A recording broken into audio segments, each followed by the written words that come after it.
Pemerintahan mengatakan pengusaha diminta pengorbanannya karena corona. Maka dalam hati berkata, lo katanya pengusaha itu kambing kurban ya diminta pengorbanannya. Pejabat dong yang diminta pengorbanannya. Enak aja kita sudah cekak disuruh berkorban. Bos, bagaimanapun gua nggak akan mengorbankan pegawai dan pekerja gua. Kapan lo yang berkorban, bos? Sungguh, membaca berita tersebut ada sisi lain tergelitik, yaitu masalah nasionalisme. Disinilah kenegarawanan pejabat dan setiap putra bangsa sesungguhnya dipanggil untuk menyatukan kekuatan, bukan minta berkorban pengusahanya. Harusnya semua elemen masyarakat ditarik bergabung untuk menjadi satu kekuatan bersama dan semuanya siap berkorban. Itu baru namanya patriotis nasionalis sejati. Disinilah masa goro-goro yang seharusnya memunculkan seorang directed leader yang terus memberikan instruksi, memberikan arahan, memberikan contoh, solusi-solusi di tengah goro-goro terjadi. Covid mengganas, Covid adalah goro-goro. Sehubungan dengan itu,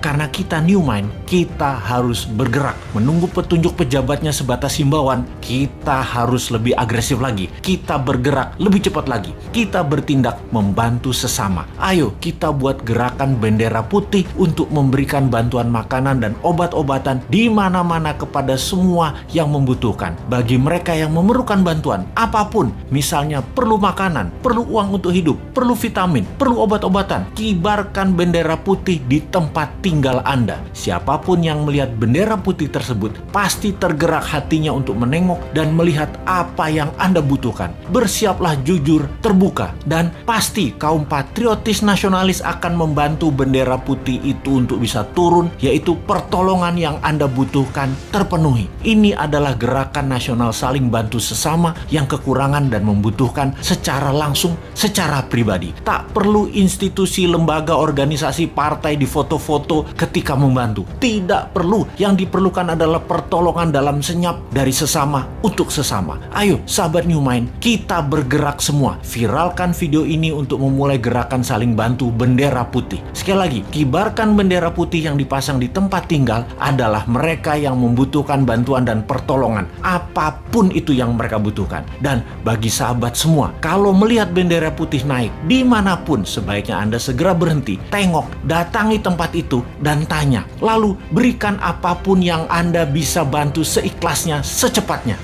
Kalau Bosman Mardigu jadi presiden, maka dalam 100 hari kerja pertamanya apa yang akan dilakukan?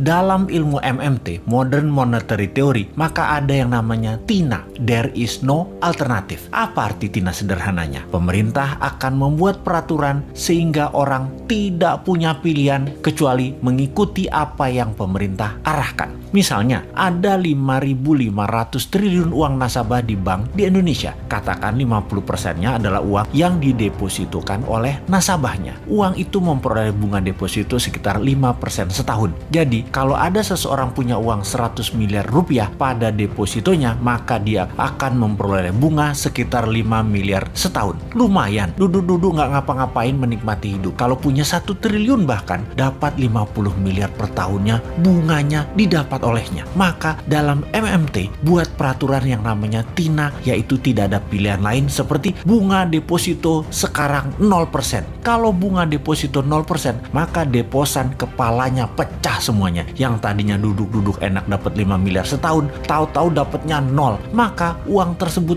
bakal ditariknya keluar. Maka pilihannya, kalau dia kirim ke luar negeri tanpa underlying transaction atau tidak ada transaksi, hanya pindahin uang, dia akan kena pasal flight capital, penjara 5 tahun. Keluar uang dari Indonesia harus ada masuknya atau transaksinya, misalnya beli alat produksi atau apapun yang bermanfaat. Kalau mau deposito di luar negeri, tukar mata uang asing, flight capital, penjara 5 tahun. Apa yang terjadi kalau TINA diterbitkan regulasinya? Sementara dari 5.500 triliun, setengahnya adalah deposito yang tidak berbunga. Maka uang tersebut mendadak bisa keluar dari bank dan masuk ke sektor real. Jadi pabrik, jadi hotel, jadi kafe, invest di UKM, dan uang yang 2.000 triliun rupiah itu atau sama dengan APBN mengalir deras ke sektor ekonomi produktif. Ekonomi Indonesia dalam semalam akan berputar Saat ini, strategi berekonominya adalah membatasi gerak peredaran uang. Tidak heran, karena itu memang strateginya old mind. Fakta saat ini uang beredar hanya 48% dari GDP nasional.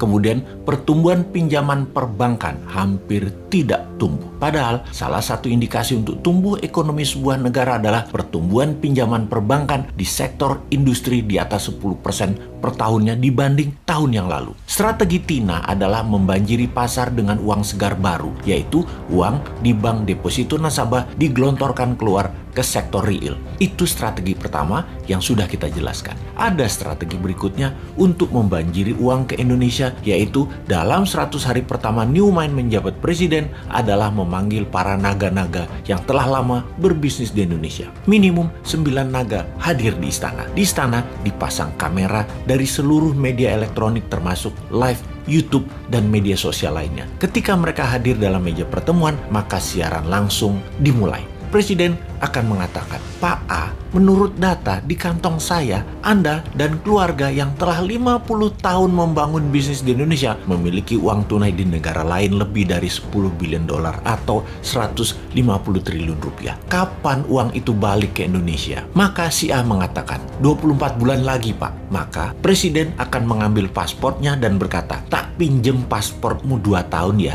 sampai uangmu masuk balik ke Indonesia." Oke, Pak F, berapa lama uangmu dan keluargamu yang di luar negeri itu akan masuk balik disimpan di Indonesia? Maka F menjawab, "Wah, belum tahu Pak, harus saya hitung dulu." Maka Presiden akan mengatakan, "Baiklah kalau begitu, kita pinjem pasportnya ya. Juga kita belum tahu berapa lama paspor ini kita pinjemnya." "Pak B, berapa lama aset tunaimu yang di luar negeri akan balik ke Indonesia?" Pak B menjawab, 1 tahun. "Baik, 1 tahun pasportmu tak pinjem ya. Kalau mau berobat ke luar negeri, ngapunten loh ya, Anda belum bisa dulu. Berobat di tanah air aja dulu. Atau mau kunjungi anak, saudara, mau tinggal atau jalan-jalan wisata ke luar negeri, belum bisa dulu. Jadi wisatanya di dalam negeri aja. Sampai uang di luar negeri balik dulu ke tanah air, nggih. Janji suci kalian ini disaksikan seluruh rakyat Indonesia loh. Anda ini pahlawan ekonomi kalau balikin uang tersebut ke tanah air yang akan membantu ekonomi dalam negeri. Kita putar cepat bersama. Mau kan jadi pahlawan bangsa? Ini masa kalian berkontribusi ke negara tercinta loh." Sahabat,